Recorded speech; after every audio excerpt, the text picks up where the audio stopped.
Choose Login.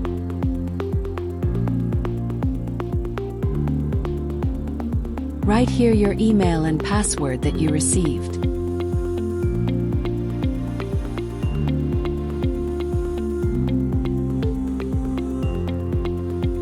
Now you're on your dashboard. You can access your courses from Purchase Courses. You can choose the course you want from your courses.